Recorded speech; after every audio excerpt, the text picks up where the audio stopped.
Centralizing, buying time, killing people next in line. Lower classes, social slime, they don't matter. Genocide, sick from water, sick from air. Making money, they don't care. Caesar shit, force of air. Fuck them back, it's only for they war.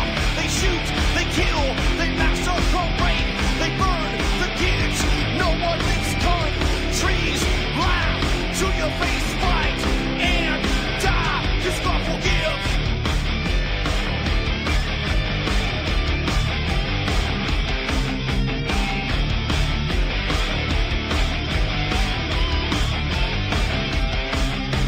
Selling lies and buying time, killing people next in line. Lower classes, social slide, they don't matter. Genocide, sick from water, sick from air. Making money, they don't care. See your shit, force a bear. Fuck them back, that's only fair. They bomb, they shoot, they kill, they massacre, rape.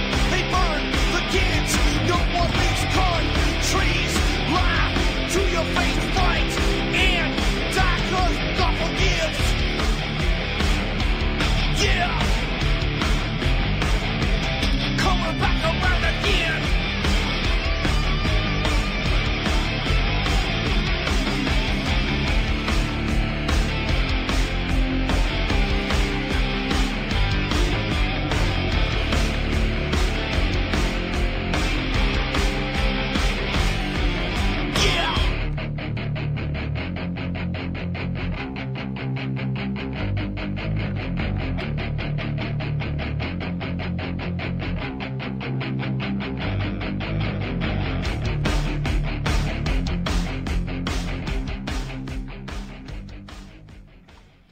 Okay, welcome to the show. This is Game On. I got screwed up there. I do a show Saturday night on Revolution Radio called Canada Live. I got screwed up there. Anyways, this is Game On. I'm your host, Ron Stevens, and it is the 26th of July, 2015. And we're going to be with you for the next 2 hours and talk about some stuff, I guess. That song that I use as an intro song, for those that don't know, it was co-written and arranged and sung and all instruments played and mixed by a good friend of mine, Angus. And we're trying to get the band back together, but we keep running into problems. We've been kind of centered out a little bit because we deal in reality, and it seems to rub those who run the police departments and the courts and the municipalities. It seems to rub them wrong or something. They don't much care for it. So we get pestered a lot and screwed around a lot. And so we're hopefully get the band back together here shortly. Angus has got 26, I think it is, original songs now, and most of them are pretty damn good. Very talented musician, good singer, and so hopefully we get that. But, you know, just when things started looking up for Angus there, he got busted for, we didn't get busted, he got ripped out of a house he was renting part of the downstairs from, where he had a studio set up, and all of his equipment was stolen by the police and the moving company, and they had strict instructions when they went into that house not to bother anybody that wasn't directly attached to what was going on, which he wasn't.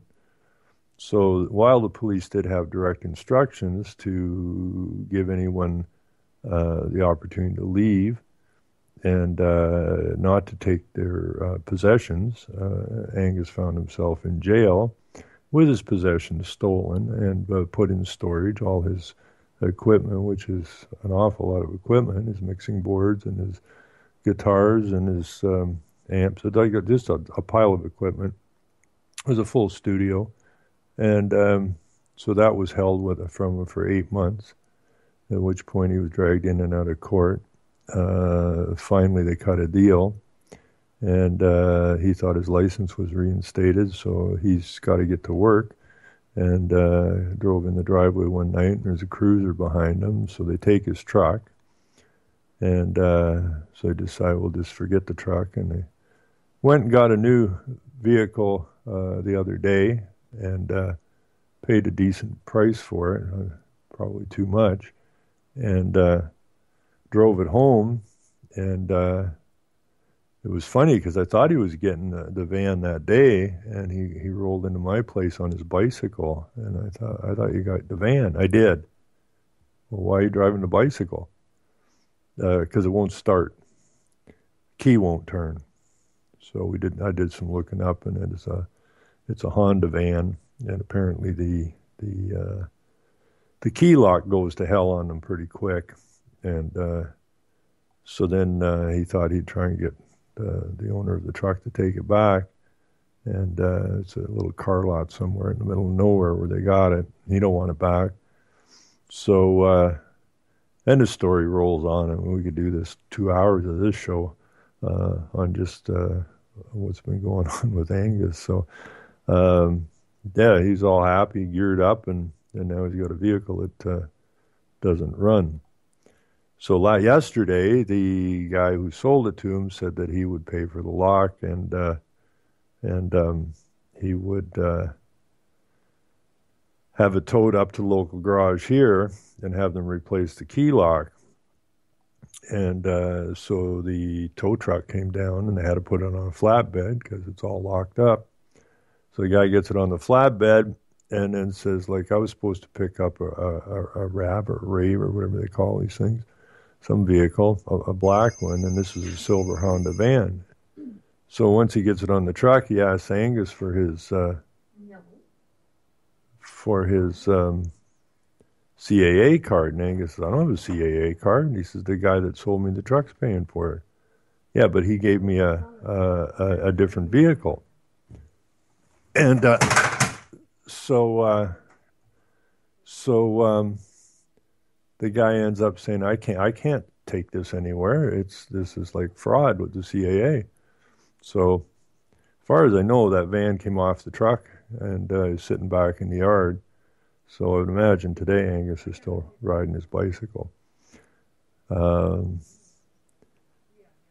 The upside is, after 8 months, he did get his equipment back. Unfortunately, a lot of it was broken, so they're in a court cases with the bank now, trying to get restitution for all of the damage to his equipment, which has been dragging on for a further 3 months. So, such is life in Canada. It's getting pretty ridiculous. Anyways, I got this video today, and I want to put this in the chat. And the reason I want to put it in the chat, we talk a lot about Agenda 21 and municipal bylaws and stuff, and the municipal bylaws are all coming out of Agenda 21, and it's just getting ludicrous. So I found this video today. I didn't find it; somebody sent it to me, but it is apparently in the States, and some guys are having a barbecue in their yard, and some neighbor apparently complained, and so this is a video. Watch it, because I think you'll get a kick out of it. This is how ludicrous things are getting. You know, my girlfriend, or not my girlfriend, my sister's boyfriend, who comes from London, Ontario. Now, he came up here to work, and so he has a 68 Mustang Fastback, a beautiful car.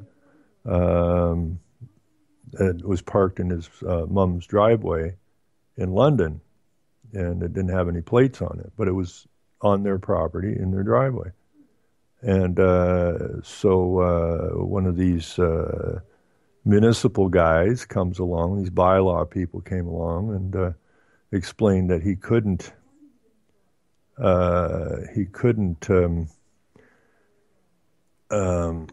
keep it in the yard because it wasn't plated. And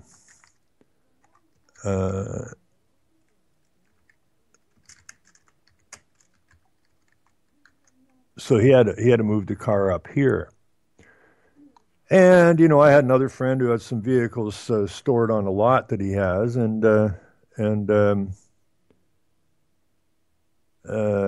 he said he didn't have to move them. And then next thing he knows, there's police in there and wreckers in there, and they clean out the yard and send him the bill under the tidy yard law.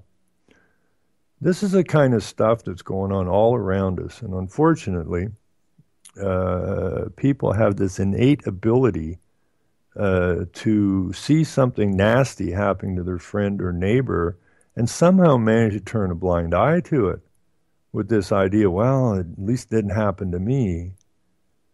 Well, it's going to happen to you.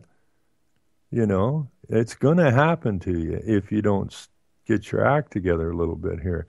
Now, there's a gentleman, and I'm not sure if any of the listeners are aware of this guy or not, but I wish you'd look him up. His name is Mark Green Acres, I think it is. He's in Michigan. He's a farmer, and he's or I guess you call him an organic animal farmer. His pigs and everything, they're outside, right? They're grazers.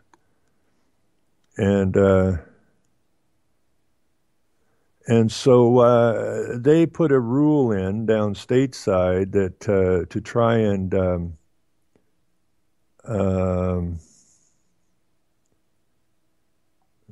and stop these guys from growing heritage pigs, I guess you would call it.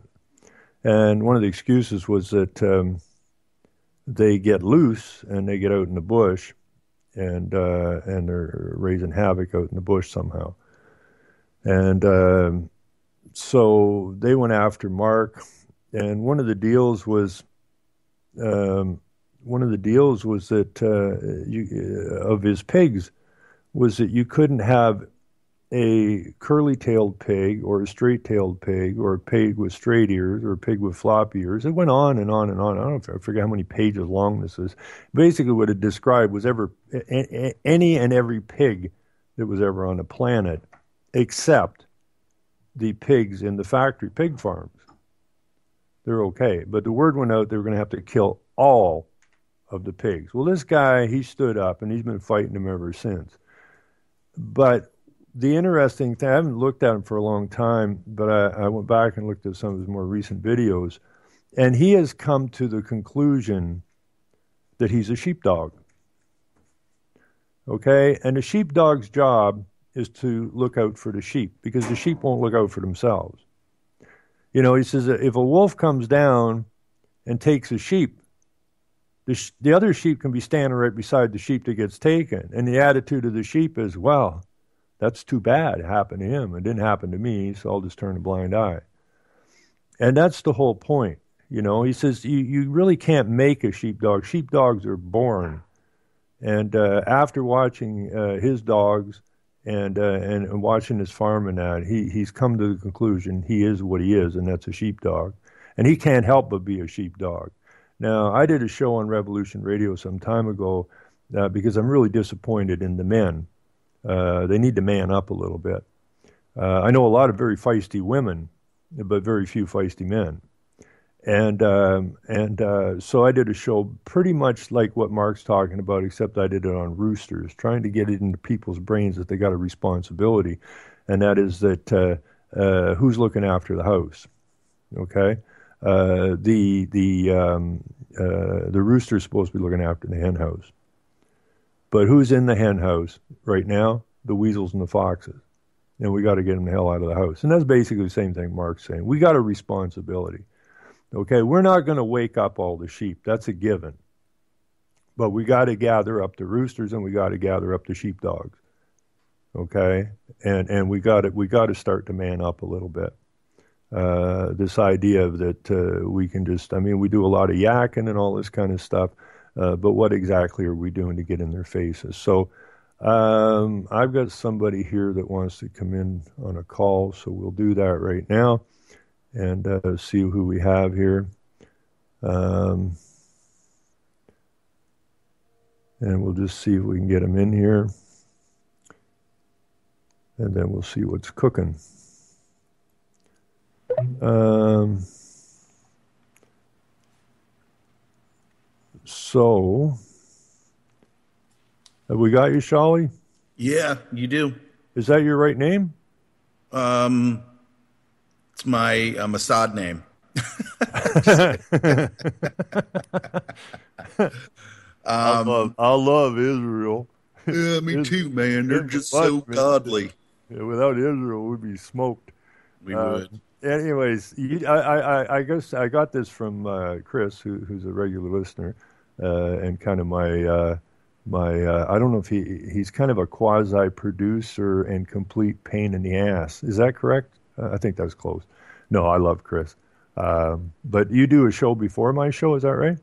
Yeah, that's right. Yeah, Cold Reality Radio. Yeah, Which is it called? Cold Reality Radio. Oh, excellent. Hmm. So what's up? You got to excuse me. I don't have time to listen to many radio shows. Oh no, I understand completely. Yeah. No, I just saw in the chat room they were like, "Oh, you should get on. You should get on there and talk with Ron." So I figured I'd reach out to you and welcome you to the UCY family.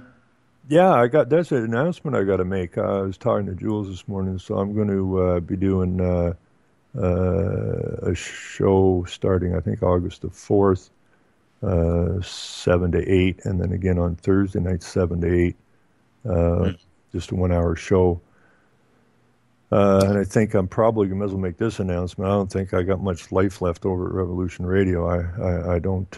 I got to make a decision here because I do attend a midnight show, and on Saturday nights in Revolution, and then by the time I get to bed, it's like after 2, and then I got to get up and do this show Sunday, and it's wearing me down. Yeah, it's tough. I used to do late night Saturday, early Sunday roundtables with different people, and then of course I was in up in the morning to have do my show on when I was on Oracle, and then on that was mainly when I was on Oracle, but yeah, it's tough to keep those hours. Yeah, I hope people appreciate what it is we're doing because we don't really have to do it, but then again, somebody's got to do it, right? Yeah. Well, it's just a question of, if you don't do it, is it wrong? Not necessarily. If you do it, is it right? It's right in so many ways. Yeah. I think that people that, as I said, people steer away from reality. They steer away from what's really going on. As I said this morning on the program, the limits of self-deception are bottomless. Well, we can sit there and justify anything that's happening. Just like I played a clip of a young black woman who went to meet Hillary Clinton, get her book signed, The Hard Choices, and just the whole conversation, and the person interviewing it knew to a great extent what she's about and how she's deceived so many people, how she's part of this whole Decepticon structure. And the woman's just sitting there like, I'm really sure that these drones that she supported, these drone strikes that killed children, but she's done so much good. So that's like saying I can run somebody over purposefully in the street, but because I gave $1,000 or $10,000 to a charity, that's going to get overlooked. The media, the media is a huge part of the problem, absolute part of the problem. I mean, they're the messengers, and if they're not allowed to print the truth. I mean, I had a reporter follow me around he didn't follow me. We kept running into each other for a period of about 2 years. I met him when I ran in the provincial election here, and he thanked me for being so candid compared to the other candidates, the party candidates that he'd interviewed. And I said, well, they can't. I mean, they got sound bites to give you. That's all they got. They don't know anything, right? Because if they knew anything, they wouldn't be running. They wouldn't be allowed to run if they knew anything. So, over a period of 2 years, we ran into each other at these different meetings and whatnot. And this one, I was really trying to clue people in on the wind problem here. wind turbine problem here. But eventually, we were at this. It was a huge meeting. We had all kind of. There was government people there, industry people there, and huge meeting. Lots of reporters there. And I talked to a couple of reporters. I said, "Do you know anything about what's going on here?" No. Well, then, how are you going to write stuff? Well, they just told me to come here and look around and then write something. But you don't know what's going on. Well, no. Well, that's good for a reporter, I suppose, not to know what's going on. But we were standing outside. I was outside having a smoke, and the reporter came out, and he says, "Geez, Ron, we've been running to each other for 2 years now, and you keep saying you're right and they're all wrong." And I said, "Well, I'd be right." And he said, "How can you keep saying that?" I said, "Because it's the truth." So eventually, he called me one day and asked if he could come over, and asked him what was up. He said, "Well, maybe we'll shoot some video or something." I said, "Okay." So he came over and sat down, and I says, like, "What's up?" And he says, "Well, they got me on the run all the time. Go here 20 miles and do a 2-minute story and go there another 40 miles. He said, "You're on the run all the time." And I didn't have time to look at any of your research. And so I finally got a little bit of time, and I read through a bunch of this stuff. And I said, "Well," he said, "you've been right all along. This is a complete and total fraud." Well, bingo. And I told him, I said, "Now you got a problem. What are you going to do about it? Go write the story, right?" Right. You're a TV broadcaster, broadcast the story. He said, "They'll never let me do it." Well, then you got a problem. Because now the rest of your life, you're going to be wandering around reporting on this garbage and a lot of other garbage that now, you can see better now. And you're going to be reporting on stuff that is not true. Yeah, your career is going to be It's based on deception. It's going to be illegitimate and basically unfulfilling. I mean, if he became a journalist to get, to do if anything of importance interested him enough to become a journalist, and then you find out that the whole system is a scam, and that real true information is being hidden and not actually allowed to be told, then what do you do from this point forward? Well, that's the question, and that's basically what I asked him. And I had the same problem with a couple other young reporters, and they said, "We know this is a fraud." Well, then you need to start your own paper, okay? That's what you need to do. But I ran into that reporter that was in my house about, I don't know, it must have been 2 years after that, and they were having a little protest out in front of the local MPP's office over there, shutting down of a local jail, the county jail, which was going to throw a lot of people out of work. And the town really depended on it. And there's all the centralization crap going on, eh? And so I ran into Scott there. I took my camera up, and he was there with his big camera. And, he saw me, and I felt so bad for him because, hey, Scott, how's it going? And he just looked at me, "Well, fine, Ron." And then he just bowed his head, right? Mm-hmm. Because he knows what he's doing. And I don't know how people go through life like that. I really don't. It's not in I can't do it. Well, it's that duality where he knows that this is what he spent most of his time doing, finds out that whatever he writes, he's going to be dishonest, and there's no truth to it, or very little truth. And so how does he feed himself? How do you go back and redo the whole thing and train yourself in another skill in this world and just kind of basically try to flip your life to the point where you're actually doing something that you enjoy to do? It's a tough thing to do. And then what do you say? "Oh, I'm going to stop doing this, and then my life's going to become increasingly..." So they sell out. Well, I think what they're doing, when you said duality, that's good, because they get into this mode, and I don't know if it's taught to them or what, where this is my job. That's a different me. Okay, that's not the real me. The real me is the me you know when I'm not at work. And that's just my job. So don't hold me to that. I'm not responsible for that. Right. That's the kind of attitude I'm seeing because I ran into the CEO in a grocery store I don't know, a month or two ago, and and I says we got to talk, and he said, well, that's fine. When I'm at work, I'm at work, and when I'm not at work, I'm not at work. And right now, I'm not at work, so we can't discuss any of this stuff. So. That seems to be what it is, but he gave me a good opportunity to out him in the grocery store, and he lit out of there like a scared rabbit. Which is always, I say, you got to keep the light on these people. You can't give them any breathing room. But that seems to be what they're doing, Like I'm not responsible. I'm not the guy right now at the grocery store. I'm not the CAO of the municipality, so don't rag on me about anything that I did up there. You need to write me an email or phone me when I'm at work, of which I won't respond to you because that's part of my job not to respond to you. But you can't talk to me about that outside of work. And Right. that seems to be how they justify their existence. And I still can't go there.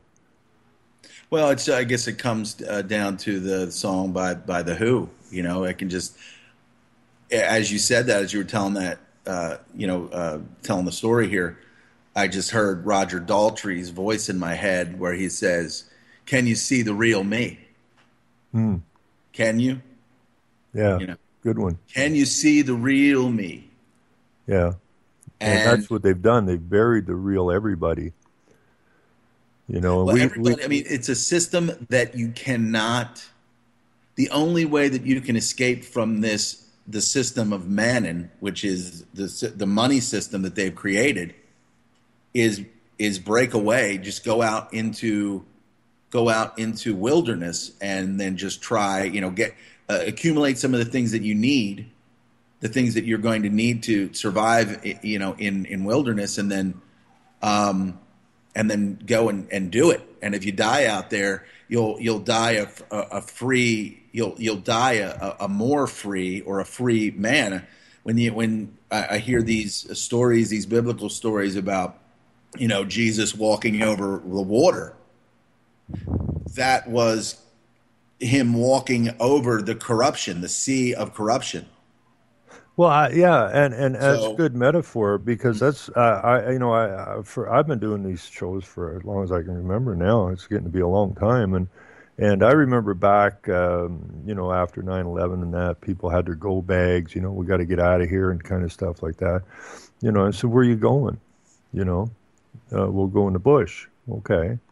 But what are we helping out here? So I like that metaphor, walking on the water, because basically that's what we all got to do. We just got to get up and. But how do you do it? I mean, you have to do what we are thinking that this guy should do with his career, where he tells the truth. He doesn't have a career. Well, Isn't it yeah, amazing? but he does have a career because this is the problem. I mean, it goes back to will you, bite the hand that feeds you kind of thing, and if we're not prepared to do that, then we're done. And they've integrated this so well over so many decades and centuries, if you will, that everyone, one way or another, is integrated into this web, if you will, of deception. And so, everybody has to step out, it's not just these small groups of people. Everybody's got to step out. And once people step out, then really things don't change. What we need to do is just sweep these dogs away from us and drive on. We still need reporters, we still need teachers, we still need engineers, we still need everybody. Right. But now everybody's working for the benefit of everybody else, okay, in truth. Mm-hmm. And I think you would find a much happier population than we have now, for sure, yeah. And words are easy, eh? I know this is what we need to do. Words are easy, but how do you go about doing that? You can't even get people to stop buying gasoline from one of the major providers to force a price war, to get them to bring the cost of it. They could, people have the power. It's just that getting them to use it. As I said, the limits of self-deception are bottomless. Yes, they are, and that's the sheep standing in the field. Well, it took him, not me. I'll just keep chewing here on the grass, you know. And but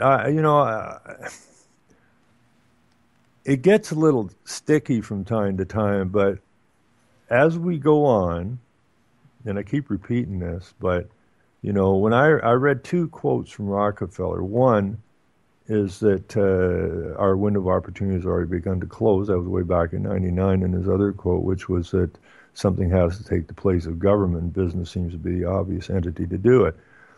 Now, the first statement is true. They are running out of time because they're using this global warming crap as their main play, which is a dead horse now, even though they keep flogging away at it. And it just becomes more ludicrous, and people are going like, how the hell can they say global warming because it's cold out, right?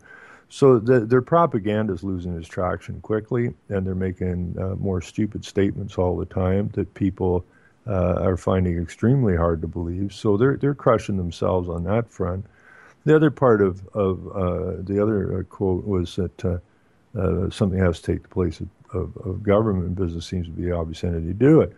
Well, that's kind of a deception because the government's always been business. All he's saying there is that we want to bypass this fraud that's called government, so it's easier for our corporate buddies to operate because the government has always been business. America has pretty much always been a pirate cove. I mean, even after the Revolutionary War and all the things that supposedly made America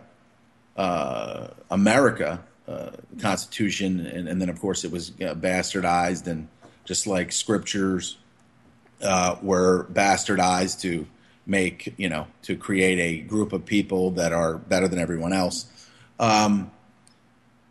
Everything's just been bastardized, but America was a pirate cove. There's Gustavus Myers. I don't know if you've ever heard of him. Someone turned but I don't on to him. If you go to YouTube and you type in Gustavus Myers, let me see if I can. And I was told that he has a number of.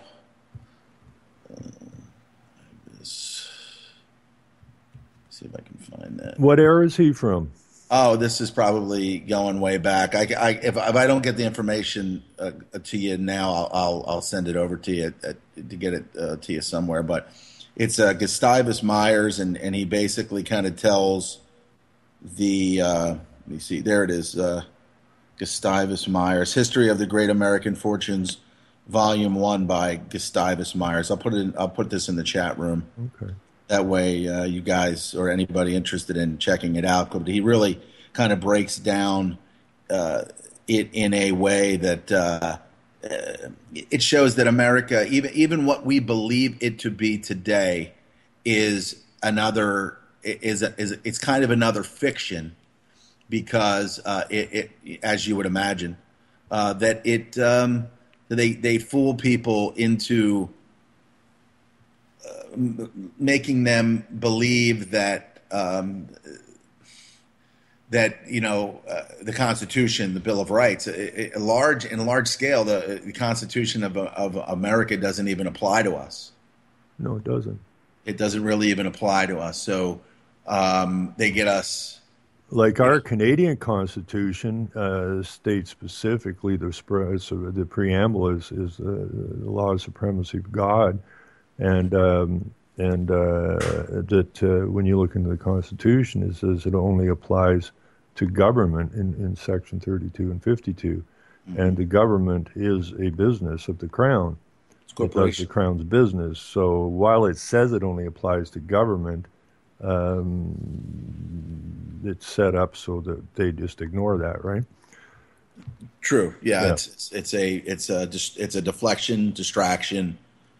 It's you're not supposed to read anything. Horrible. You're not supposed to. Horrible. Yeah.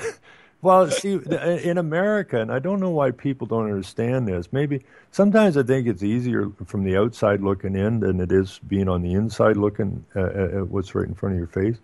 But I don't recall exactly who used the first executive order in the United States. You may know that. But the first executive order was the end of the end of the republic, if you will, for sure. Because as soon as you have your houses there, which were set up specifically to counter any deceptions or frauds or treasonous acts or that kind of thing. It was, you guys, the republic was set up well, the structure of it. I wish we were set up here, but we're both in the same boat now, so it doesn't really matter. But when that first executive order was used, that was the end of the Constitution, if you will. Because the Senate House, whatever they call it down there, that makes the law, that writes the law as a legislature, can be overridden at any time by any president with his veto power and an executive order. So that, in fact, puts while people are out there voting in that, none of it really matters, because if one man or woman can say, I'm vetoing this and I'm making this executive order, you do not have a republic. You don't have a democracy, which you don't want anyways. What you have is you have a king. Okay? That's what you got, a king. Yep.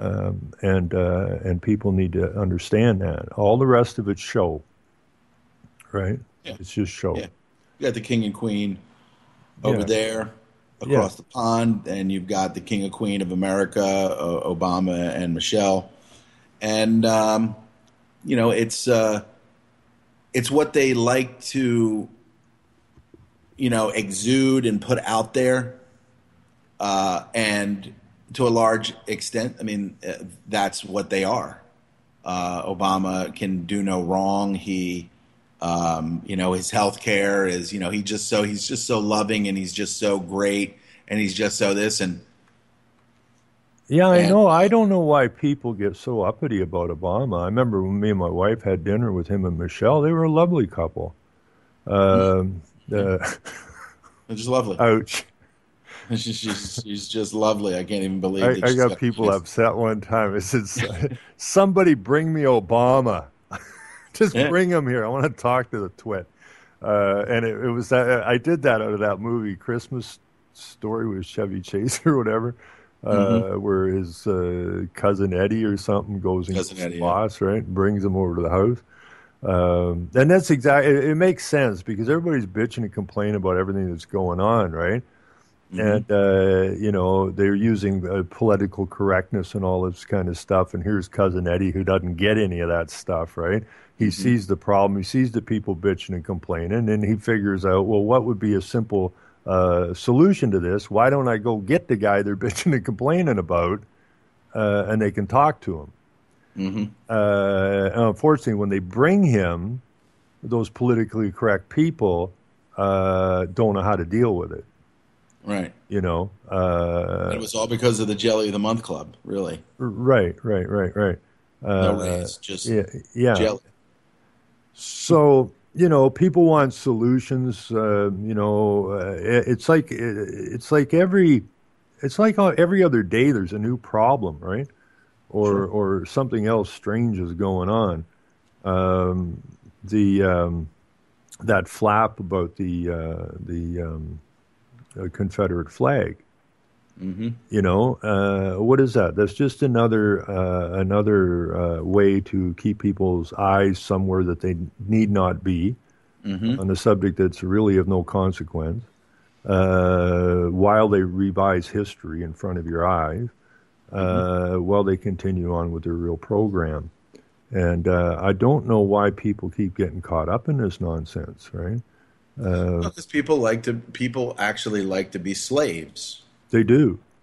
They'll fight, say, I'm not a slave, but then they are slaves to the information. You get people, they would show people walking up, a couple, two young black men getting out of the car, going up and stealing somebody's Confederate flag. In the media can absolutely create any kind of situation and get people to act upon it. Yes, but why don't what does it take for people to get that? How many times do they have to get hoodwinked like that before? I wish I knew what the number was, man. I wish I knew. It's like that old thing. How many licks does it take to get to the Tootsie Pop center of the Tootsie Roll center of the Tootsie Pop? I don't know if you ever saw that. That's an American thing. But I think that's what the kid asked the owl. How many licks does it take to get to the Tootsie Roll center of a Tootsie Pop? And the owl goes, a 1, a 2. then he bites into it and crunches it, and he's into the center of it. And he goes, 3. And then, of course, they ask at the end, the world may never know. How long is it going to take for people to realize that government is the problem? It's not. It's really. See, people get. Well, you've probably been through this all the time too. But people, sometimes you get. We don't need government or whatever. Well, I got to go back to. I almost have to go back to Martin Luther. I watched the video of his life there. Mm-hmm. Not Martin Luther King, but Martin Luther. Mm-hmm. And, even he at the end, said, people need to be governed. And I'm a firm believer in that. This idea of we do whatever we want, whenever we want. But governed by who? Governed well, by we're not being governed morality by or... Well, no, but we're not being governed by the people. Right. And that's the problem. We're being governed by the corporate bodies, and we're all persons. So what we need to do is cast off the personhood. That's the trap, and become men and women again. Then men and women can look out for the best interests of those men and women, not the corporate bodies. Mm-hmm. No, I mean, you need groups of people who can, make sure the sewers are working properly and that the roads are cleared of snow or whatever. I mean, that's just, but it's more of a neighbor kind of government kind of thing, right? Mm-hmm. With, of course, the absolute strict rules that if you go astray, you're out the door instantly. Mm-hmm. And so the oath has to be to the people, not to the flag, and not to a corporate body, but to each other. Mm-hmm. And then we will do well. Then we can get back to doing what we're supposed to be doing. That's enjoying our lives. Very few people enjoy their lives anymore. They don't. Most people seem downtrodden now. They got so much stress on them. Their lives are taken up with paper all the time, right? I got to fill this. I got to fill this. I got to be here. I got to be there. Why is that? Why are you struggling to have a roof over your head? I mean, we live in two of the richest landmass countries on the freaking planet. Because our ability to thrive has been taken away from us. Well, our ability to be men and women has been taken away with us, and we've made persons subject to a corporate body. And if we could throw that off, then things would change almost overnight. But again, you have to go back to what they describe as the sheep, who don't seem to mind being deceived. And I call that the wife abuse syndrome, because you can take the information, the reality, and stick it right in front of their face, mm-hmm. and they will look away from it, like it's hard to look at or something. Right. Yeah. And it's like when somebody calls the police on somebody who's beating up their wife or their husband, and the cops show up, and the abused, once that outside entity shows up, is making all kinds of excuses for the abuser. Mm-hmm. And that seems to be what the sheep do. I don't like calling them sheep, but the people who don't wish to deal with reality, they're hugging the lie. So everything that bad happens, we're responsible for it. Mm-hmm. can't really blame the government. They're only doing what they get away with.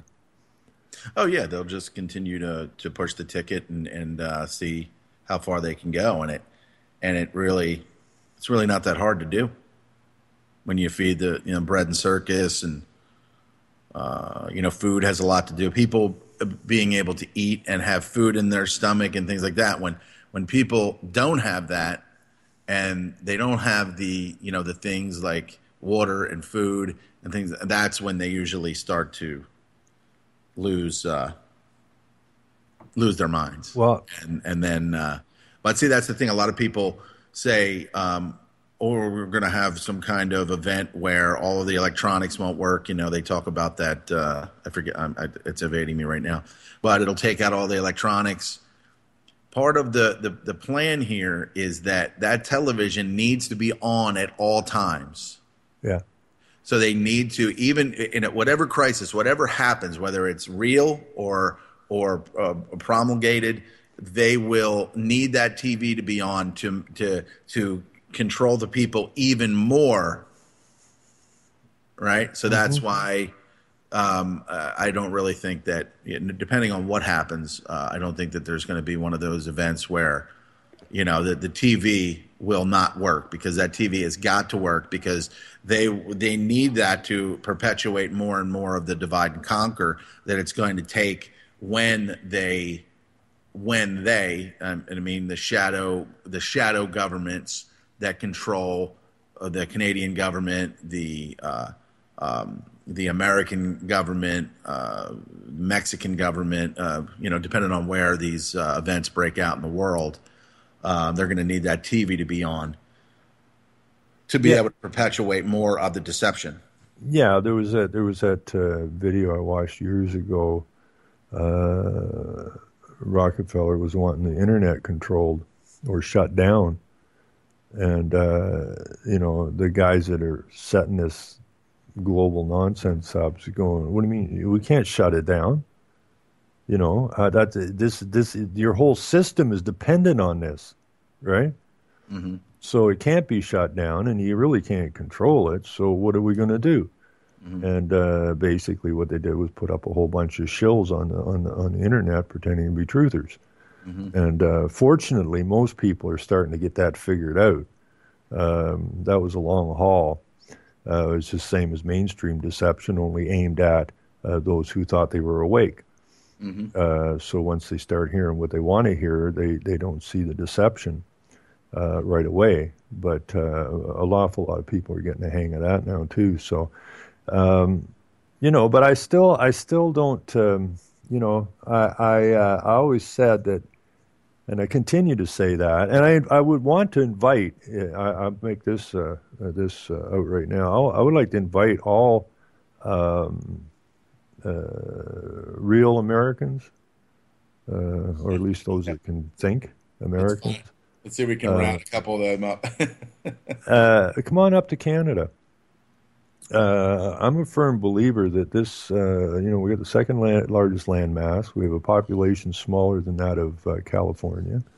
It's a massive country, and it's empty. Yeah. And, I was in Toronto. Well, you can tell. I tell you what, we'll trade some good Americans for Toronto. You guys take Toronto. We'll just bring the line around Toronto. Nobody here wants something to do with Toronto. Well, it's a beautiful city. I don't know too much about the Canadian setup up there, but it is absolutely Well, Canada's beautiful. It's beautiful. Canada's a beautiful country, man. Mm-hmm. It doesn't matter where you go. It's a beautiful country, and it's huge. And my take on this, even though our government and your government's been involved in this UN crap since way back at the League of Nations or before the League of Nations, mm-hmm. and they're completely corrupt and completely treasonous to the people, giving away our resources and that, and control of it to this unelected body of corporate thugs. I don't think that they're going to be able to bomb us into submission. Mm-hmm. I don't think that will fly. I really don't see how they can pull that one off. So, they're trying to get us just simply to consent as Paul Warburg said in '50. We're going to have world government by consent or by conquest, and it would seem that we are the consenting side of this. So it's very difficult for them to come in. They can go in and bomb Libya, and they can go in and bomb Iraq and everywhere else, and get away with it because it's on TV, and there must be a reason we're doing it. That's called conquest, and so I don't think they can. I don't think they can make that fly here.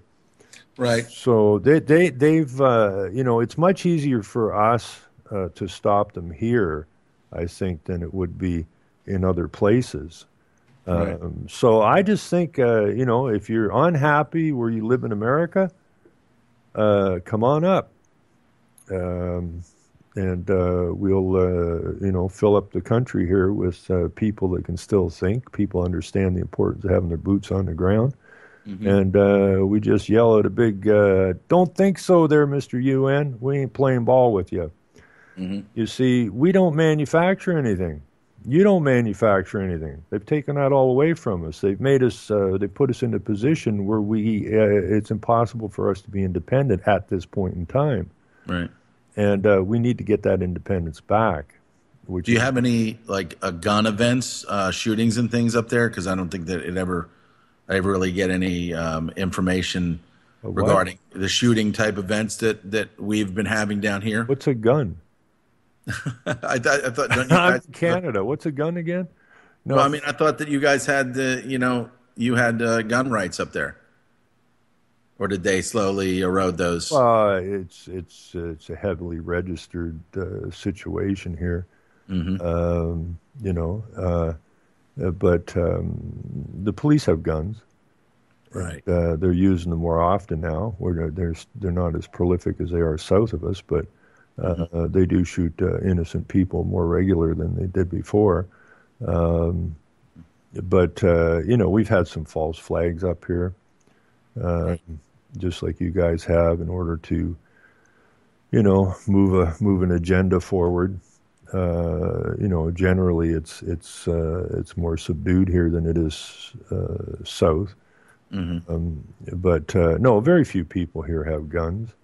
Which kills me, because when I people might get sick of hearing this kind of story, but when I was in grade 9, for God's sakes, which was, I don't know what year that would have been, 68. We had a gun range in the school. Whoa. We were told to be good shots. They encouraged us to become good marksmen. And none of the guns were locked up. They're all just laying in the basement there. And we had the beds, 2 decks were the beds, mm-hmm. and the targets. The ammunition wasn't locked up. It was laying all over the place. And if you felt like it, you could, sign in and go down and shoot. And there was no hubbub about it. No, who's going to shoot who? Why would you shoot? Why? I mean, you live with these people. Why would you shoot them?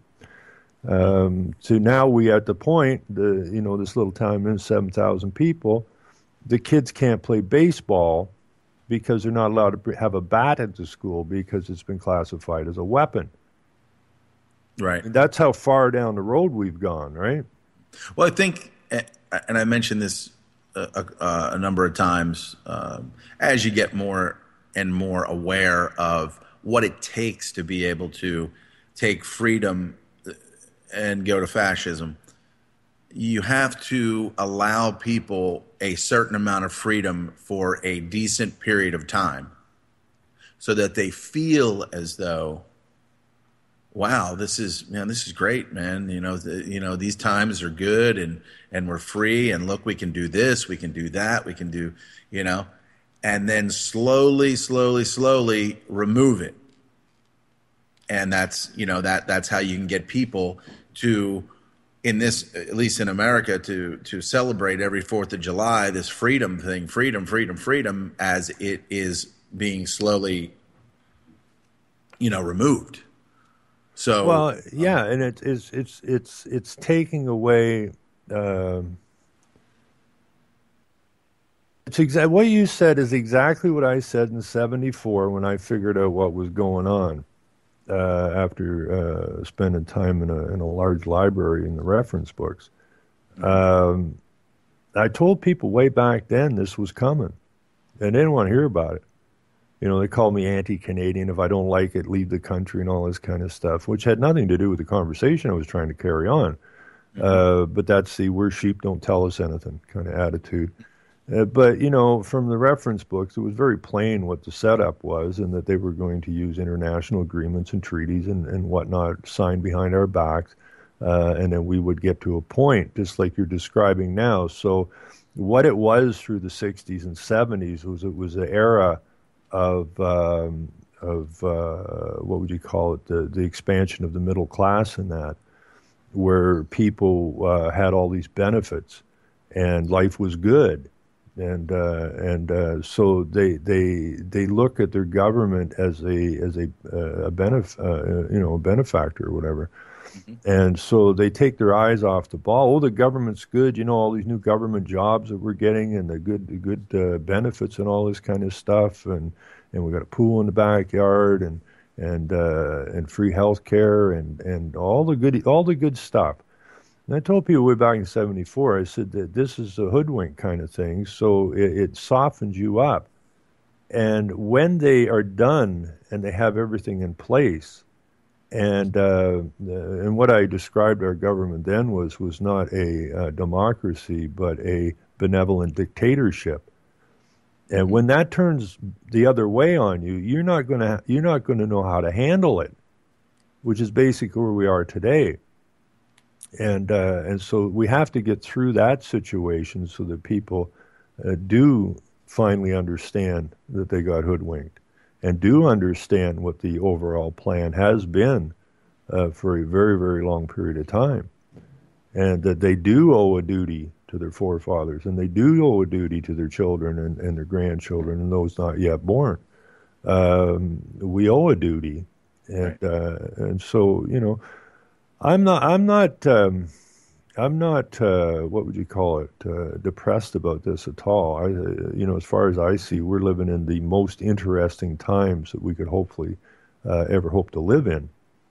The question is, who's going to win this? I say we do, and I don't see how they're going to pull this off completely. Like that thing I put in there at the start of the show, that barbecue somewhere in the States, where we got some little idiot from the city with his little binder there telling these guys that he got a complaint because the odor of their barbecue was irritating someone down the street. That's right. I saw that. This is just to continue. So we know that they wish to run your water usage down 75% from what it is today. We know in their documents that they want to run your electricity usage down to basically nothing. Meanwhile, the corporations continue to make the same profit as you use less and less, because as you use less, the price goes up, encouraging you to use even less. Which gives you the vision of New York City and Soylent Green. Is their utopia that they're trying to build for you now? It's a Hunger Games. It's a Hunger Games. Yeah, and I don't watch TV, but they have all these survival shows and what do you call Hunger Games and that. Well, Hunger Games, yeah. It's there's going to be like one more, but I heard about it and heard any number of people mention how realistic it is, and it's kind of like an Agenda 21 type thing, and so I just kind of rented it and watched it, and I've been, I don't know, I guess I wouldn't say that I'm a fan, more of like a citizen journalist kind of watching and looking at all these different the entrainment through the entertainment. So you've got movies like Divergent. There was a movie that they just had part 2, I believe, to it, and then there's like another one coming out, but it's about a futuristic like Chicago, a lot of just rubble and just crushed society, whether it was a nuke or something. I don't think I didn't read the book, so I don't know exactly what the fine details were. But what they did was that they broke people down into these different factions where you would be, and I can't even think of what some of the factions were, but they would break people down into factions. And they all had a purpose in society. Some would be just caregivers. There would be a group of people that were they would work. I forget what the factions are. It's just evading me right now when I really need it. But the worst thing that you could be is divergent, which means have one or at least a little bit of all of these different characteristics, and then that makes you dangerous to the system. Yeah, absolutely makes you dangerous. Because you're not pigeonholed somewhere. You have the ability to do many different things, and this is what I find is really getting to be a problem, is that they've compartmentalized everybody, and we discussed that. There's a lot of construction workers listening to shows and that, and where a carpenter would do pretty much anything from the ground up. And now you can one guy might put in kitchens, but he doesn't know how to frame a wall, right? So they're completely dependent, and then they haven't got the capacity to go do something else, and that again makes them completely dependent on somebody else all the time, and that's when you get in a large amount of trouble, is this dependency. Now, have you ever watched this one movie? And I find I find it, maybe people don't find it as fascinating as I do, but I certainly find it fascinating. And that's the movie Survival of Spaceship Earth. Have you ever seen that?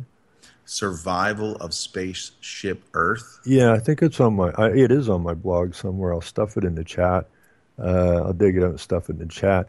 It was a movie that was made in 1972, and it was, I shortened it up a little bit. But what was her name? Rue Hallahan or whatever from the Golden Girls. Right, McClanahan. Yeah. Yeah, she did the intro into it. It was Raymond Burr and not Lou Dobbs, but Raymond Burr and another guy did the narration on it. But it has David Rockefeller, Morris Strong.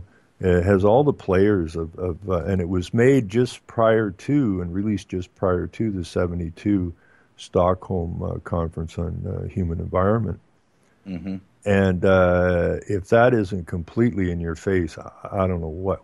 If that doesn't get people to understand who these people are and what they're up to, I don't know what will.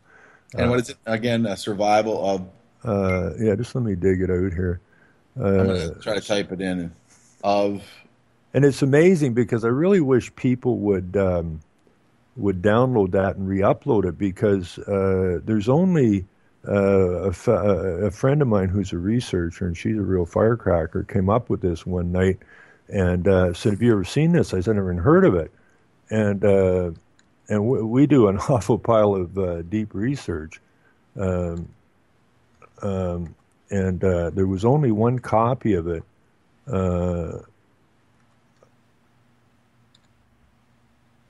on the internet, and so we uploaded again. There it is, Survival of Spaceship Earth. Yeah. Now, I have Earth's environmental crisis brought about by uncontrolled technological progress. Yeah. It's a beauty movie, man, because it's not a movie. These guys, like Rockefeller's written down as all of them are in the credits as actors, right? And that's wild. But Rockefeller, it's all about population. That's the problem. Right. And people got to wrap that around their brains, right? Well, and here it goes. At the core of the threats to the planet, wars over population, pollution, and the depletion of natural resources is the inadequacy of the nation state to come to terms with the surmounting problems of 20th century living. What is urgently needed is the kind of international cooperation, world government, where nation states relinquish part of their sovereignty or all of their sovereignty to a world body entrusted with the management of mankind's future. It's a brilliant movie, man. It's spot on. It's straight in your face, and I still haven't had time to cut that. I have to cut that and put that up because apparently Western Canada is in this terrible drought, like we've never had a drought before, like California. History, just go back. But see, kids aren't taught this stuff, right? They don't know anything about it. This is, there was no natural droughts. There's all man-made droughts. Mm-hmm. But in that movie, I'm not kidding you, Shaw. In that movie, which is the answer to the drought in California, and I know Mr. Gore spoke on it because I watched a bit of that video, and he says that 99% of California's in drought, and I know he's very accurate on his data because he understands what the climate's going to be 100 years from now. So he's a very smart man. Oh, yeah. It's incredible. And he's hooked up with Morris Strong. He was in business with Morris Strong, who is the lead on all of this Agenda 21 and these Earth conferences. Who lives in China for the most part. Yeah. But in that movie, they actually have oil trucks running out into the desert and spraying oil on the desert, which is quite dry, in order to green it and grow crops. So, California, don't worry so much about the water. Just get out the oil trucks and spray oil all over everywhere. And according to these guys, it'll green up. Mm-hmm. So oil's not all bad. But everybody should watch that movie because that is from 72, and if that doesn't explain to you what's really behind this environmental movement, nothing will. So do you actually have this movie? It's on my blog. I put it in the link. I put it in the. So is it like downloadable or anything? Because I would totally like to see it. Yeah, it's all downloadable. It's on my awesome. YouTube, and it's on. You can get to it. I shorted it up a little bit. There was some fill in there that really didn't need to be there, like right. The lead in was Hallahan or whatever her name is, and a few other little things. But all the stuff's in there. I think I got 20 minutes out of it. I got one for you, a movie called Snowpiercer. Okay, check that out. It's just believe me, you will like it. There's no. If you don't like it, I will refund you in some way of your time. But you will enjoy it. It's about this. It's about this train that circumnavigates the globe because nobody can live outside of it. It's way too cold. Yeah. And in the beginning, it said due to climate change, drastic measures were needed, to be taken to be able to save mankind. So they kind of put this like CM7. It was some kind of project, and then for about 5 or 6 seconds, you'll see the blue sky. It's just your whole screen is just a blue sky, and then you'll see the chemtrail planes, like 2 or 3 of the chemtrail planes, fly across the screen. And they're like, as a result of CM7, it triggered an ice age. And then so they had to create what was left of mankind that did not perish, lived on this train. And society was obviously the most, affluent up front. And then in the rear train cars, the filth and degeneracy of mankind. So check that out. I guarantee you like it. And if not, I will reimburse your time. What era is that movie from? Oh, it's within the last couple years. Okay, so they just replaying the same stuff all the time. Well, it's more along the lines as you watch it, you will see how it is like the order of things. Let's just say the order of things, and just watching it. It keeps your interest. They introduce the characters. They bring some of the affluent people to the back of the train to let them know, like, this is where you are and this is why you're here. and don't try any shit on us because we'll bust your ass, that type of thing. Mm-hmm. Tilda Swinton is in it, and she's actually a pretty good actress, and she really plays her role in the movie very, very well. Snowpiercer, very, very good. Check that out. So I wanted to tell you about this Divergent here, these different factions, where they broke them down into like abnegation, which is selflessness, dauntless, which is brave. So they classified this this woman that was the Divergent as a dauntless. So they would just like jump around, they would just do things to like, you know, threaten their own lives. They just didn't care. Erudite, the intelligent. And then they had Amity, the peaceful group, or Candor, the honest.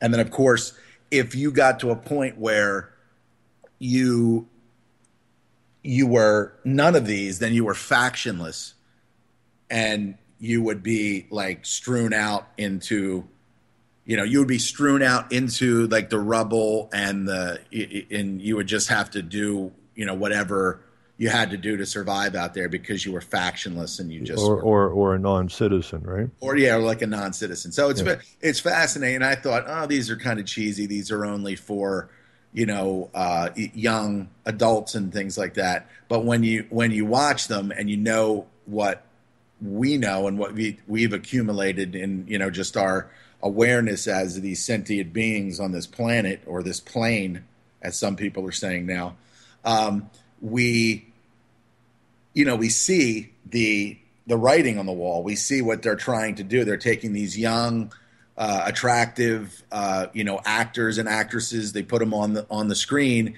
and then they kind of sell you a Hunger Games type environment, or a scenario, or a Divergent. The second one is Insurgent. First one was Divergent. Second one was Insurgent. I think there's another one coming out.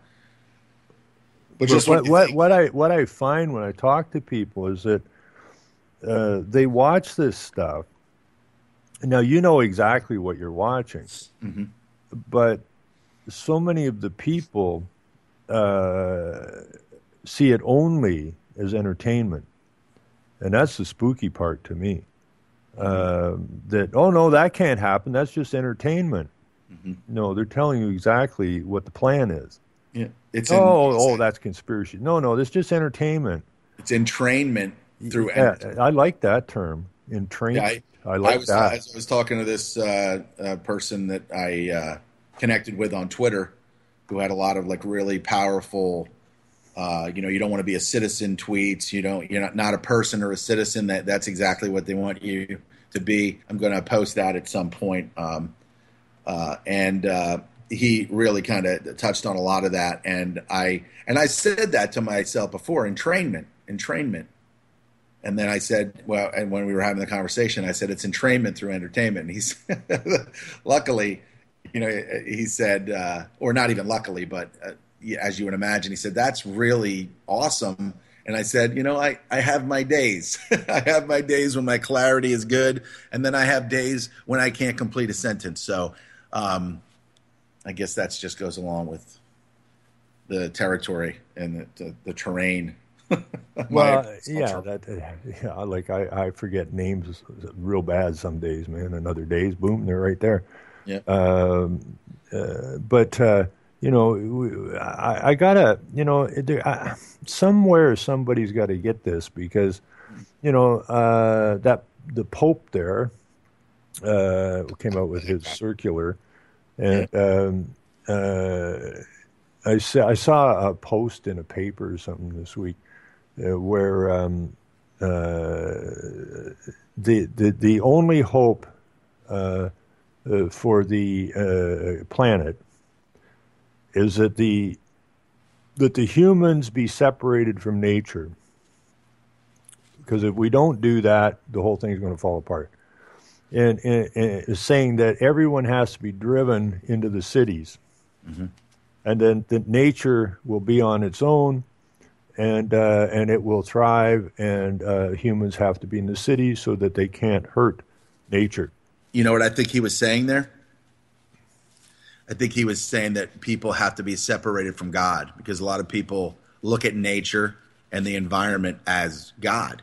Well, God A is the creation of problem. God. So now we're going to be separated from God's creation. This guy is the devil. Yeah, He's the devil. God is the problem for these guys. I read a book or part of a book quite some time ago. It's on my blog, or it's maybe on my blog, and it may be on my Facebook.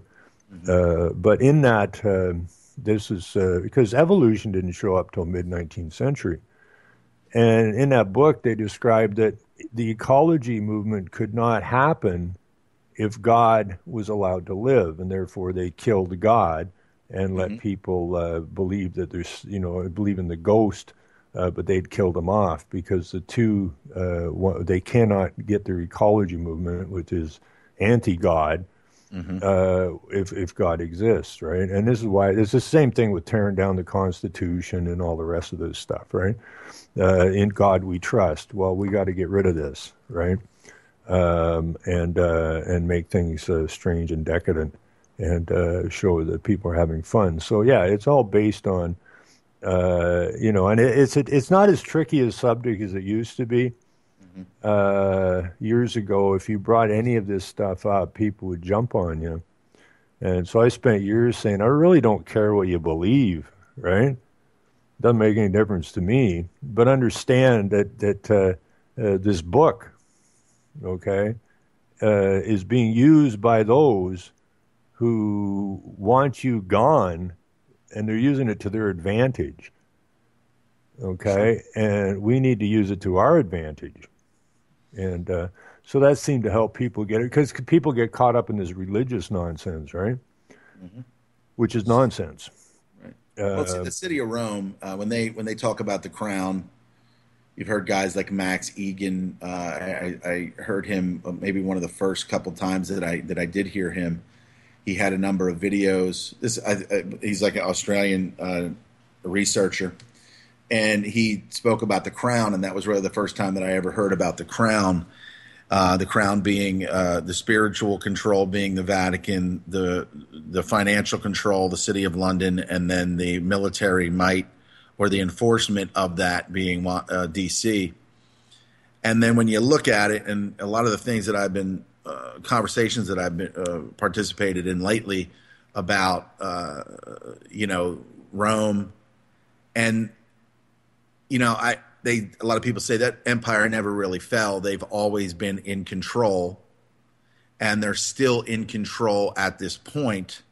They own the land. When the Pope kisses the ground, that means that he owns the land.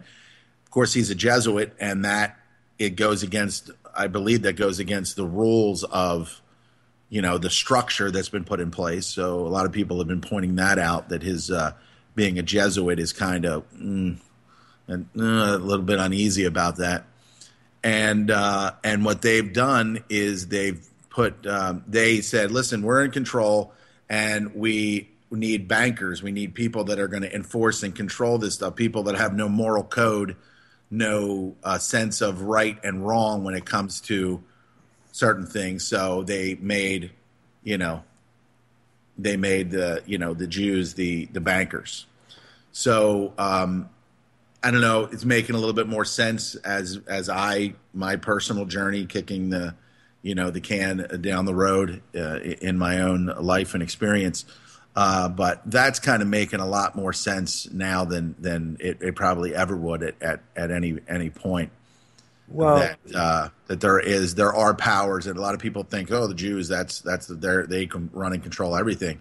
But the bottom line here is that there's something above that, something more that controls that particular group of the bankers. So that's something that I've been it's introduced to lately. It's all based on the forces of good and evil, right?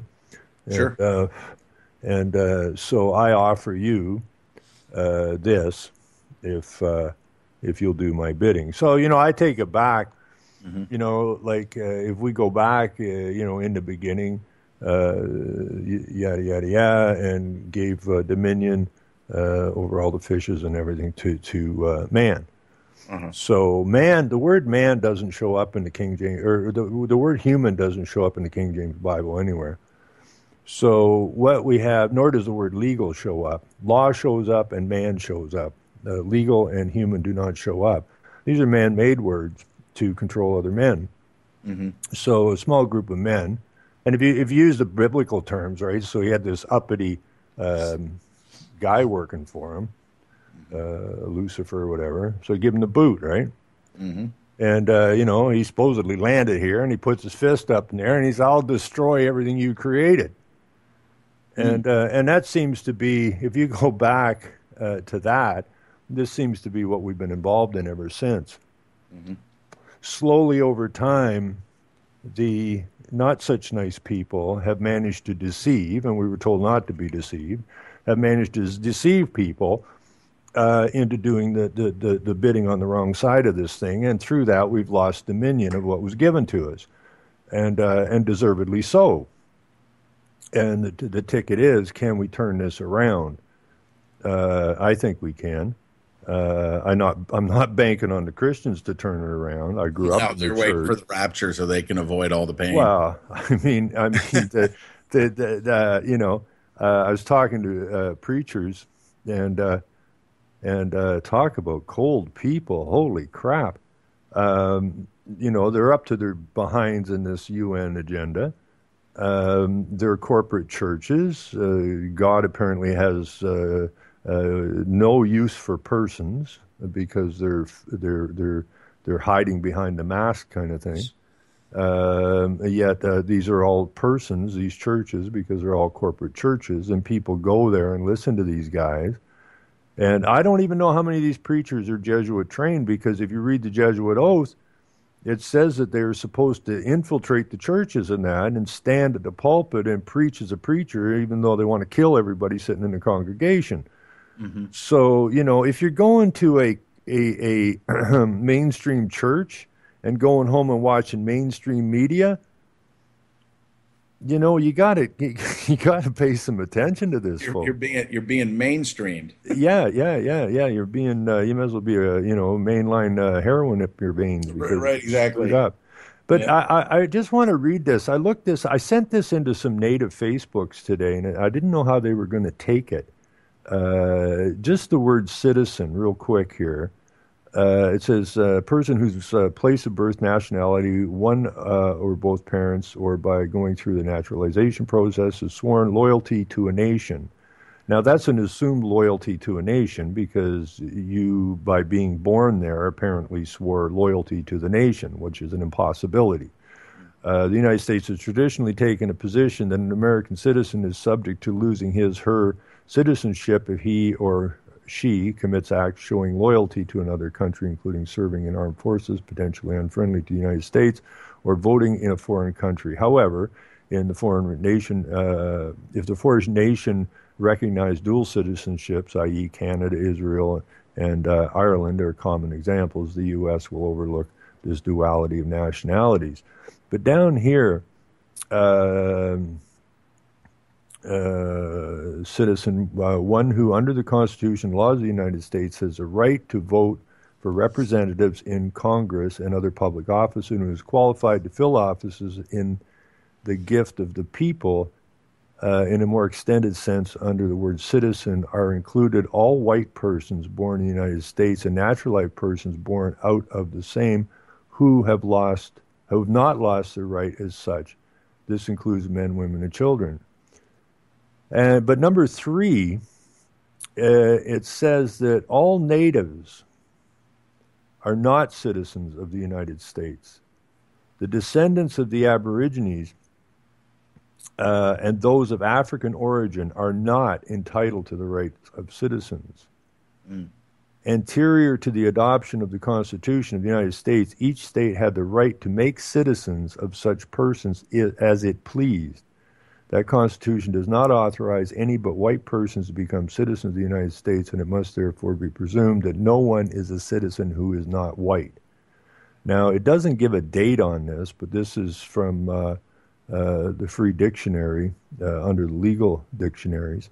So I sent that in because there's an awful lot of stuff going on in the Native community where their leaders are deceiving their people as well, because there's a big push on to get them to accept some form of citizenship so that they can see, because the natives can't buy and sell the land that is a reserve.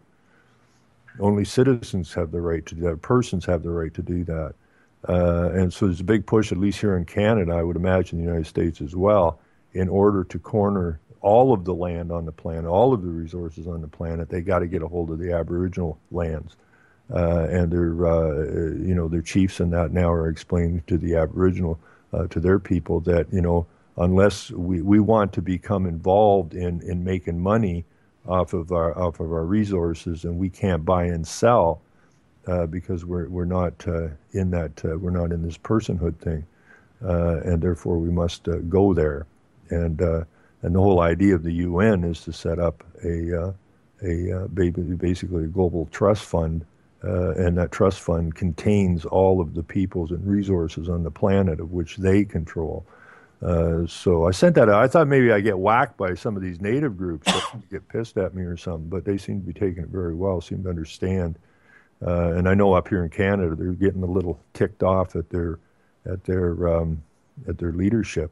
Another thing I just want to do real quickly on Citizen, and you know how they're, how would I say that without irritating anybody? First off, you have to not care. You have to not care. You have to not care who you piss off. If you say something, say it with conviction. I get that, right? I get that very well. But it's... How do you word it, you're saying?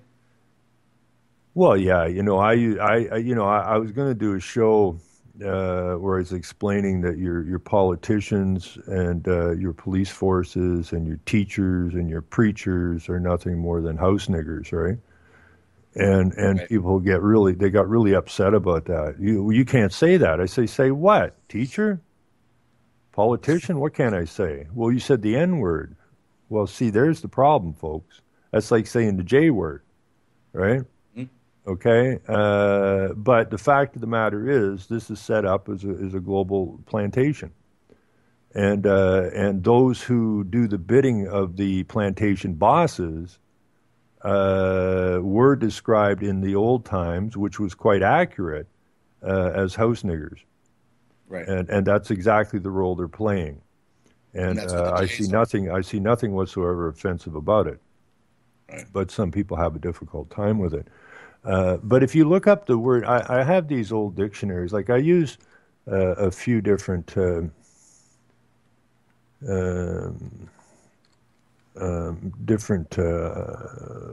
like etymology in the King. That's a wonderful search engine because I've never read the whole Bible, but it's a wonderful search engine. You can put any word in the King. It's called King KJV. Bible.net, and it's a search engine. You stuff any word in there, and it will bring up everything that's attached to that word. And it's quite a good search engine as well. I see. Well, I can't find what I'm looking for. I'm not in the right deal here. If we go to Webster's, I dug this out. Webster's, this is the 1913 plus 1828 dictionaries. And I did this last night on the show. But I find this absolutely amazing.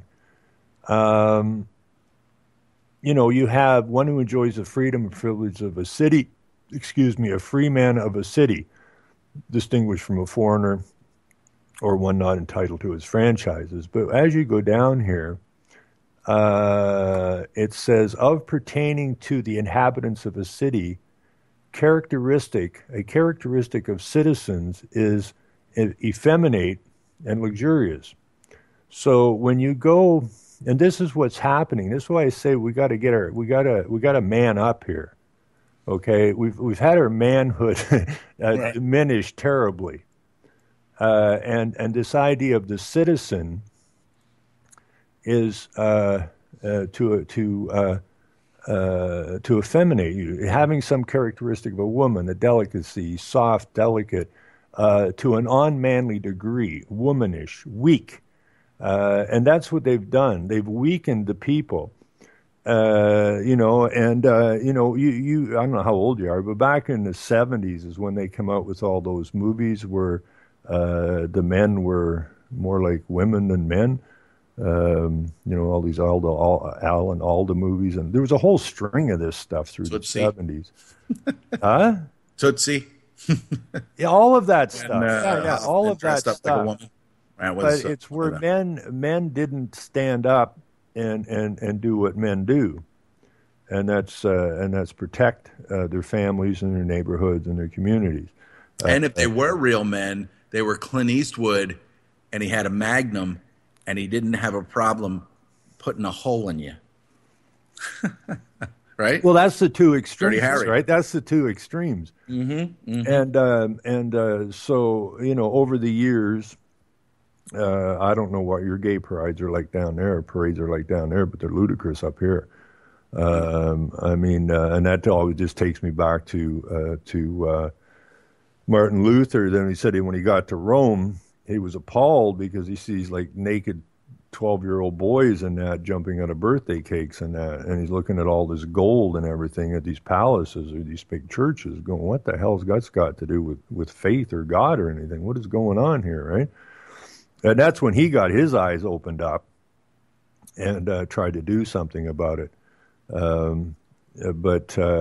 I mean, there's another thing I don't know if you've ever seen is the 1987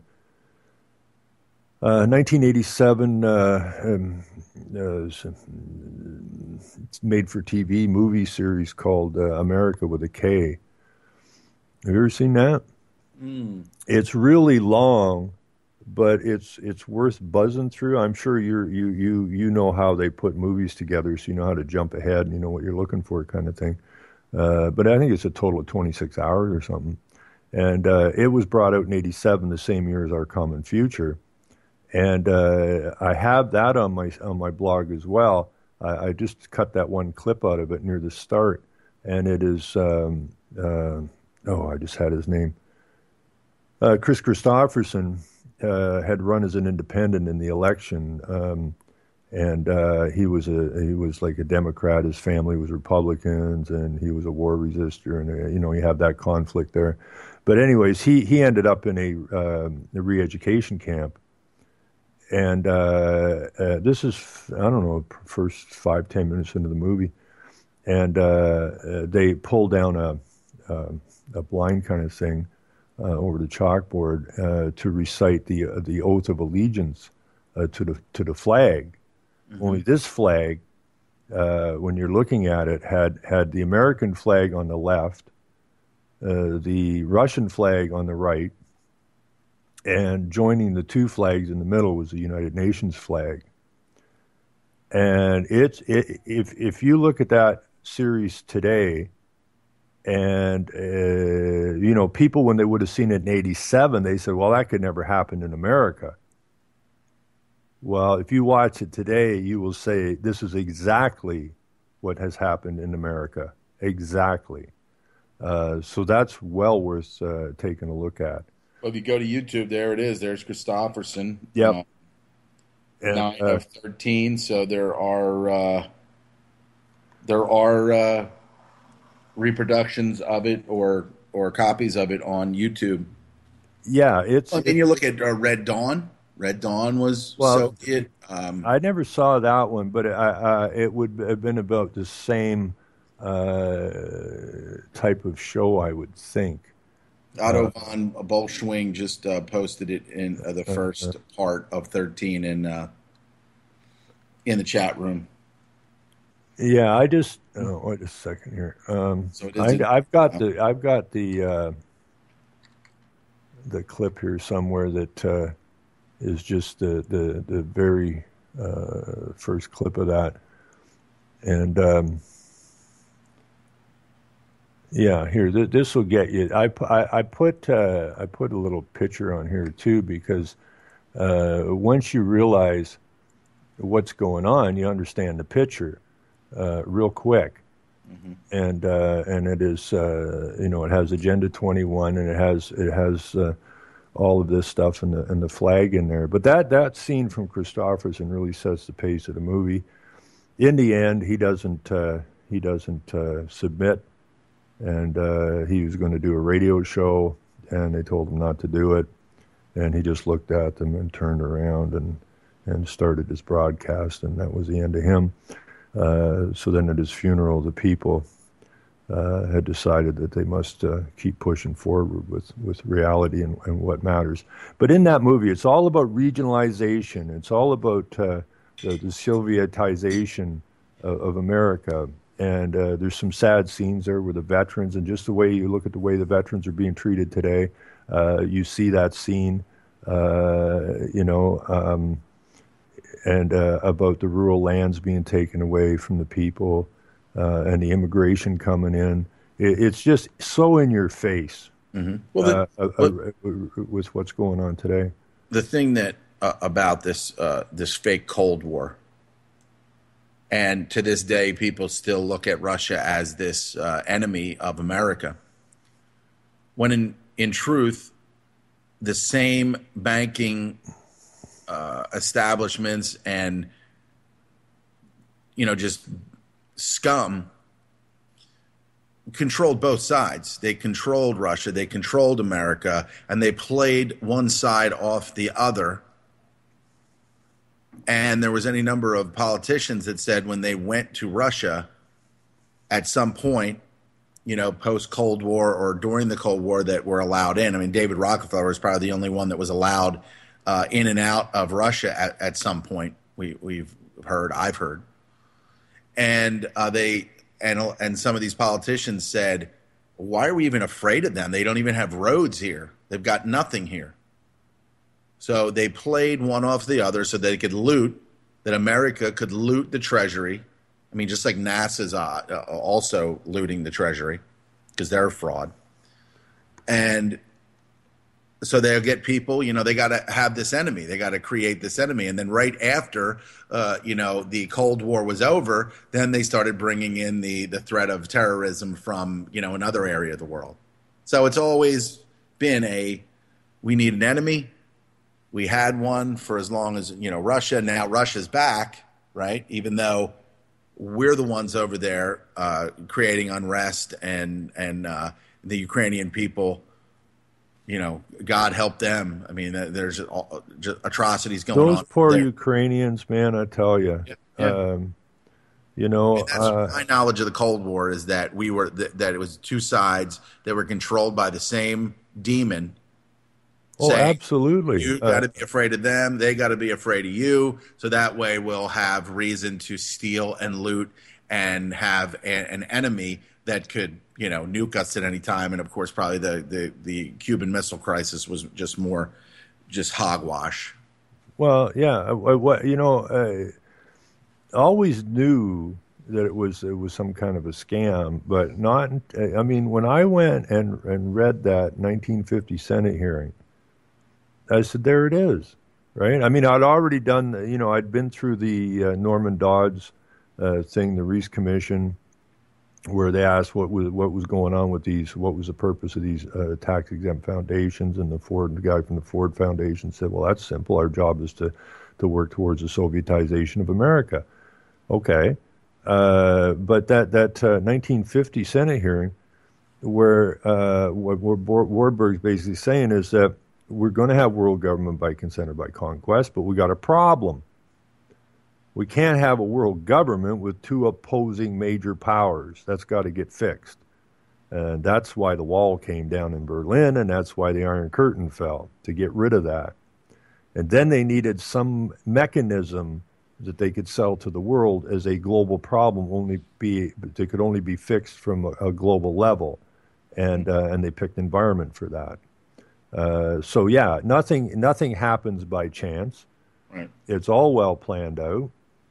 I see this, people going, oh, I'm watching Russian TV, RTTV, because it's more honest than American mainstream. Like, well, you still got to pull your head out of your butt, folks. I watch it, and I'm thankful for a good deal of the programming that's on there, but yet there is an agenda coming out of there, and they still push. They're still kind of pushing to a certain extent. I mean, they will talk about Israel. They will talk about their human rights violations and how, they keep evading all of these atrocities that, at their hands, the international community. But when there's times, it's still like the past, the reality of the past and what really happened in the 20s, 1900s, the 10s, the 20s, the 30s, and the 40s has largely been a large-scale manipulation. Absolutely, and it's Gorbachev is the head of Green Cross, which is the East Bloc part of the Agenda 21 program. They're putting the smart meters all through the East Bloc as well, and all the rest of nonsense. And so they're totally connected. I mean, Gorbachev is a signatory to the Earth Charter, so yeah, it's the crush down on the rest of us.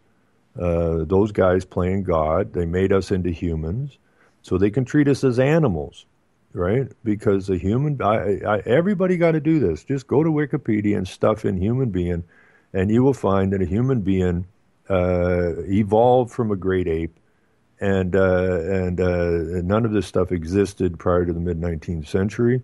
And as you go down the page, you will run into the UN and how it is that humans are guilty of harming the environment, and something has to be done about it. So this is all about manipulation. And we were in court one time, and the Crown was getting a little weirded out, and he puts his hands out beside him, and he's going, "Your Honor, we're all human beings," and I got, I said, you can be a monkey if you want. I ain't one, right? Humans. Okay? I'm a freaking man. You want to be a human being? Fill your boots, because all you're doing is playing. A lot of literature that said humans and other animals. You're just playing Planet of the Apes here, right? And where the apes take control, and man is at a lower level, and that's what they've done. Except they call us human beings. Well, I'm pretty sure I didn't evolve from an ape. Another interesting thing, dinosaurs, which is a big thing in the evolution movement. That's another word that doesn't show up in the King James Bible. The word dinosaur didn't exist anywhere until the evolution program got going. The word that does apply or appear in the King James Bible is the word dragon. If you go back in ancient history, in China, there's all kinds of stories about dragons, but there's no stories about dinosaurs. Yeah. So I'm pretty sure that dinosaurs didn't exist. Well, I have my brother-in-law's, I guess, grandson got caught up in dinosaurs, and he was very young. And this kid could draw extremely detailed dinosaurs when he was very, very young, and it won a lot of awards for it and that. And it's kind of a bummer for him, because as he studied dinosaurs so intently, he is now, I think, 12 or 13 years old. He's come to the conclusion that he's been hoodwinked by this whole dinosaur thing. Right? Yeah, it takes a lot of you have to be around a subject to understand the subject. And unfortunately, there's so much information being fired out from so many directions 24/7. It's almost like deception through osmosis.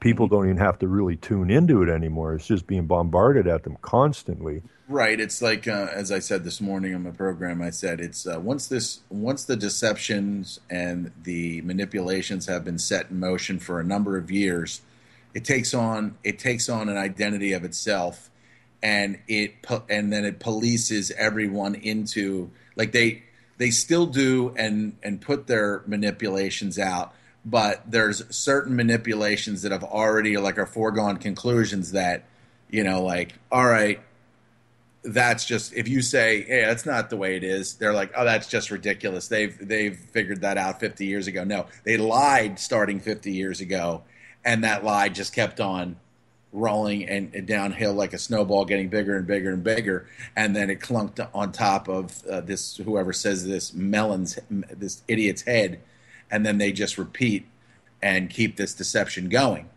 So yeah, then when you explain it takes on an identity of its own, and when you explain it to people, it's so ingrained in their thought processes, they cannot comprehend what you're saying to them. Yeah, and you're telling the truth. Yeah. Yet you're an idiot. Yeah, yeah. See, to tell the truth now is illegal. You're an idiot. Where did you hear that? Where an idiot is saying to you that you're the idiot when they're the epitome of idiocy or idiocracy, and it just perpetuates and proliferates through society, and then we find ourselves where we're at right now. Yeah, we don't have to be here. We don't have to stay here. We don't. It's our decision. But one of the things that I find kind of good now is that the younger students now, I think that this propaganda has been going on for such a period of time that I am starting to run into kids now who are like 16, 17 years old, who really are starting to understand the fraud that's being applied upon them. And a lot of the older people who, when I used to try to talk to them, didn't want, because I got centered out, right? Big time here. And now they're starting to say, I don't talk to them about anything anymore. And they look at me and they go, what the hell's going on?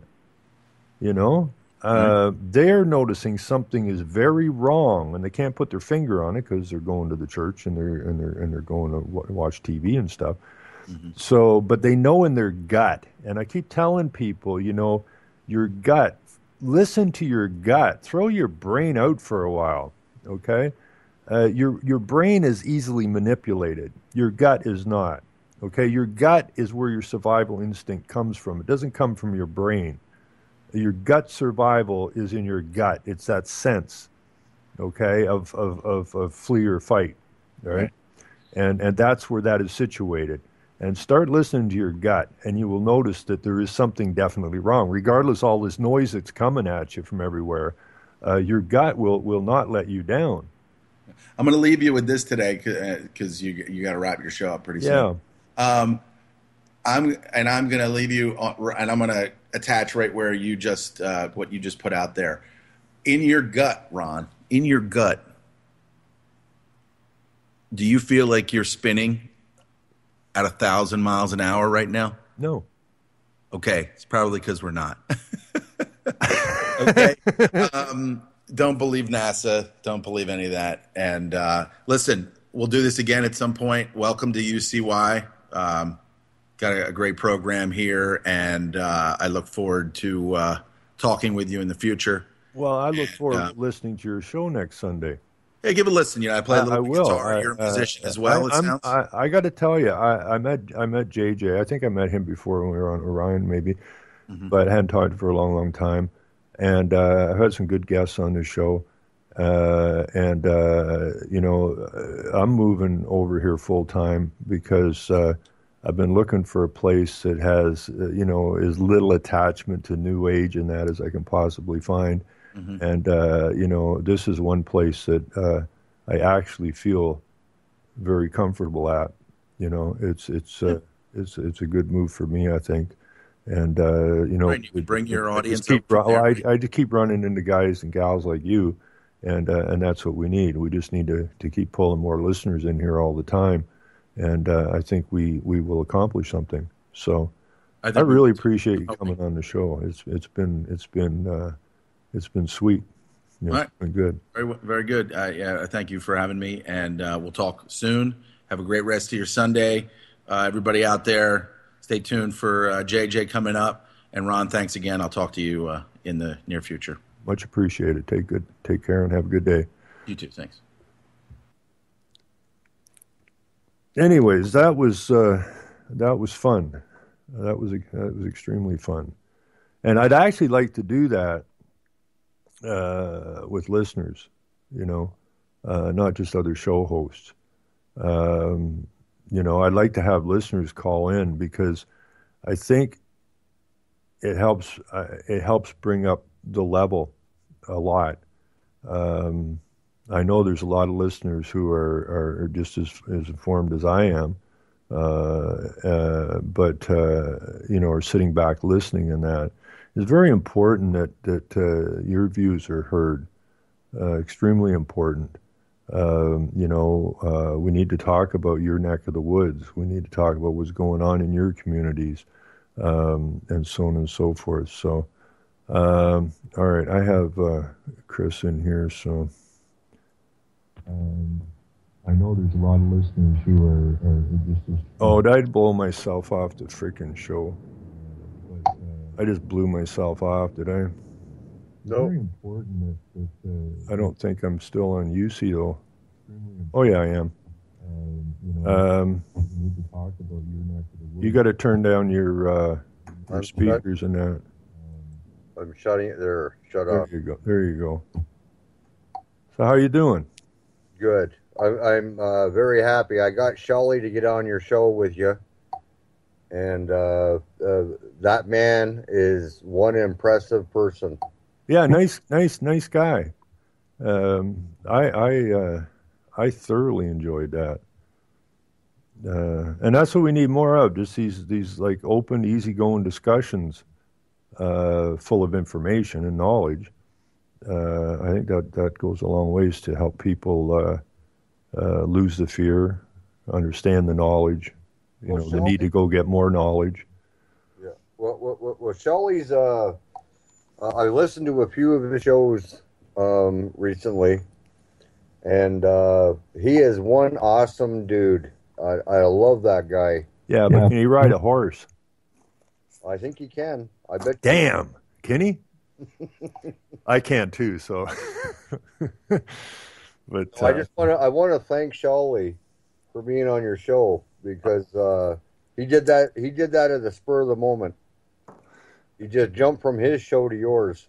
Boom. Yeah, and I really appreciate that because that's a lot of talking, man. Yep. That's a lot of airtime. I know it's tough. I used to do a 3-hour show, and that's work. So I want to thank him for making my show today so easy. You see what's happening here, Ron? You're becoming a member of the club. Uh-oh. Well, maybe it'll be a big enough club we can beat the Pope back with it or something. I don't know. Yeah, it could be, maybe. But I just want to give a big shout out to Shawley for doing what he did. That's really awesome. Yeah, and I was talking to Jules today, and I'm really pleased. So I got the Tuesday 7 to 8 slot and the Thursday 7 to 8 slot. So that works well. That works very well. Very happy to get that. Although my wife said, "You're doing what?" Yeah. Well, don't kill yourself, buddy. You're about 120 now, aren't you? Huh? What? Good what? I said, don't kill yourself. You're about 120 now, aren't you? Oh, years old? Yeah. Oh, at least. At least. Yeah, I forgot about that. Yeah, I am damned old. But it's a good ride. If I get guys like JJ and Shawley around you. These are. Yeah, it's a no bull session, right? Yep. And that's. I mean, these guys have been at this long enough, right? as if I have been, that anything they try to pull, you're ahead of their game all the time. We know exactly how they operate, so it's easy for us to discuss this stuff. We don't have to scramble about it. And these guys obviously are way beyond being deceived by anybody. So that's good, solid stuff. So no, I'm getting comfy here, and I got to be honest with you. I think that there's everybody that listens to your show is very comfortable with you on this network. I could be wrong. Well, no, it's good because once I get everyone comfortable enough, then I can start talking about what I really want to talk about, and that is the necessity to not use water or electricity, and the idea that we're all aliens, and that, which is the message I really want to get to. That's what? That's what I was hoping for. No, you won't hear me talking about aliens or any of that kind of stuff. We're going to just keep talking about what we can do in our own neighborhoods, and get this straightened away. 'Cause again, we got a duty to our forefathers who left their countries because they were under a feudal system to get out from underneath of it, to look for freedom, came here and didn't have an easy ride. They didn't go to the mall to get what they needed to build their homes. They picked up a broadaxe and they busted it, and they busted the ground and cut the trees in the most difficult ways possible in order to open this country up so that you and I and everyone else could have a better life. And unfortunately, we got deceived here, and everything that our forefathers stood for, we've let slide. And we got to put a brakes on it because the children and the grandchildren are in for a very rough ride if we don't do something about it. So, it's just what we got to do, and it's not a big deal. It sounds kind of boring, Ron. Well, it's not. No, listen. No. But everybody says, we'll think of our kids and our grandkids. Well, if you can't think of that, then nobody thinks of them. Nobody, Well, I see that every day. They talk it, but they don't do it. Yeah, I know. They're talking the talk, ain't walking the walk, right? Exactly. And so that's what we're trying to encourage people to do. But you're 110 now, so you're doing radio for your kids and your grandkids.